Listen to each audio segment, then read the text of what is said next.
Mercury is the newest alchemical witch in SUPERVIVE. She's an artillery mage support that is fairly simple, but has a lot of tricks up her sleeve, or something like that. I got early access to test her out and make this video before she comes out, so I'm going to let you guys know everything I've learned in these past 24 hours on what Mercury does, and give you a jump start to start making enemies explode and your allies fall in love with you. Let's get into her abilities. Starting with her primary attack, Firecracker Lance.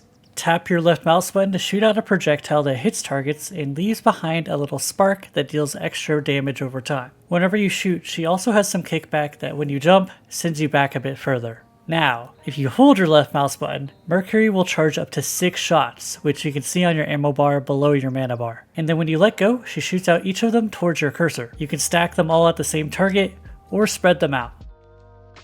The kickback on her charged primary attack is a lot more apparent and can be used to jump backwards a bit faster. The only way to cancel this attack once you start is to pull out your glider, so be careful. This attack does have a minimum range, so if a melee character is on top of you, it becomes a lot harder to hit and you can't just throw a bunch of sparks on your feet. Now normally I would move on to her right mouse button, but we're actually going to take a look at her Lshift Backblast first, because there's some insane synergy with her primary attack. Backblast has 2 charges and when used will push Mercury backwards away from her cursor and also knock back enemies around her. This ability does 0 damage, but if the knockback pushes an enemy into a wall, they are stunned. Backblast gives you upwards momentum, so you can use this ability to jump up high ground or go over terrain. Just position yourself a little bit further away from the wall. Now, my favorite part, if Mercury has at least 3 Firecracker Lance primary attacks stored up, then her Lshift Backblast will go roughly double the distance, which is a lot. Not to mention you can fire your Firecracker Lance mid-air to push yourself away even quicker. This is Mercury's way of traversing the map, you just have to watch where you're going. Backblast and her Firecracker Lance is super fun when paired together and has been a joy to mess around with. Oh, and it also boops wisps backwards. Now let's move on to her right mouse button, Magic Mortar. This ability has 2 charges. Hold your right mouse button and then let go when you want to fire. It does exactly what it says. It sends out a Magic Mortar. This mortar deals a lot of damage in the center of the hitbox and around half that on the edge of the circle. Some small tips on using Magic Mortar is that you can use this ability to steal camps on drop or farm a bit easier. You can also use it whenever you stun an enemy with Backblast on a wall stun. The level 4 of this ability gives you cooldown reduction and makes the mortar shot land quicker, which is super strong. And finally, whenever you are channeling Magic Mortar, you are vulnerable, meaning you take double damage. So don't start shooting this thing when people are hitting you, or if you do, make sure you just tap it. Now her last basic ability is where she gets a bit more supportive. We have her Q, Cinnabar Cocktail. Press Q to lob out a potion that explodes and leaves a long-lasting puddle on the ground. The puddle will heal allies a good amount over time and also start resurrecting wisps. Not only does it provide support for your allies, but it also heavily slows enemies standing in it, as well as cremates their wisps, making them take longer to res. Just a note, similar to her Lshift Backblast, this ability does 0 damage. On the surface, this ability doesn't look that great, but I think it is extremely strong. Her level 4 upgrade is probably the biggest level 4 upgrade in the entire game, reducing the cooldown by 9 seconds. And no, I did not misspeak, it is 9 seconds and it gives the duration 4 more seconds. Oh my. Before we move on to her ultimate, I wanted to mention her passive Contingency Vial, that pretty much just summons a tiny version of her Q when she dies on a 25-second cooldown. It's a pretty fine passive that just forces the enemies to stomp you whenever you die. Now her ultimate, the Golden Beam. Press your R to fire out a laser that deals high damage to enemies and also heals allies. Ideally, you are lining this up with your enemies and allies to get the most value. While channeling the laser, your character turn rate is capped, so you can't flick the laser across your screen, which also means it is impossible to use your Backblast to jump forward at targets since you can't really easily turn around. But while you can't use your Backblast Lshift to easily chase, you can use Rumel's Hoverwinger or Grabby the Squid to chase people down or maneuver the fight. Not to mention you can use your Q Cinnabar Cocktail to slow them. If you press R again or glide, you can cancel the laser beam cast early.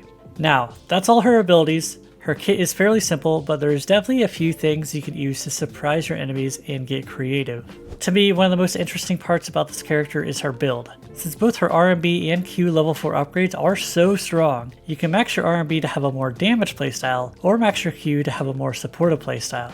I'm personally going to be trying out both of them. As for what I think you should build, her grips, you can't really go wrong with Paytech Claws giving you % ability damage and % healing.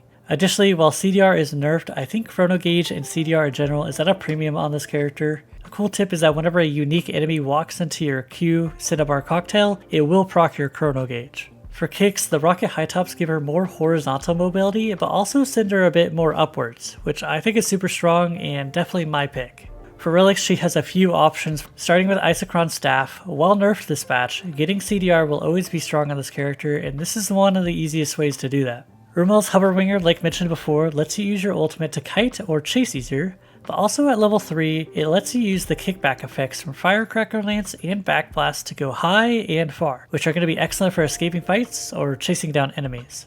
Air Blaster, paired with her Cinnabar Cocktail, is a sure way to get more reses off and push enemies away to feel for yourself better. Additionally, if you Air Blast and Backblast someone at the same time, you can land an extra long range stun on walls. Paladin's Primer is a more support-oriented relic that can remove anti-heal, which can be super important sometimes. Finally, I would recommend Duality, as I think you will get a lot of value from it, because your ultimate and Q will be healing a lot and your damage over time from your Firecracker Lance will continue to proc the damage part.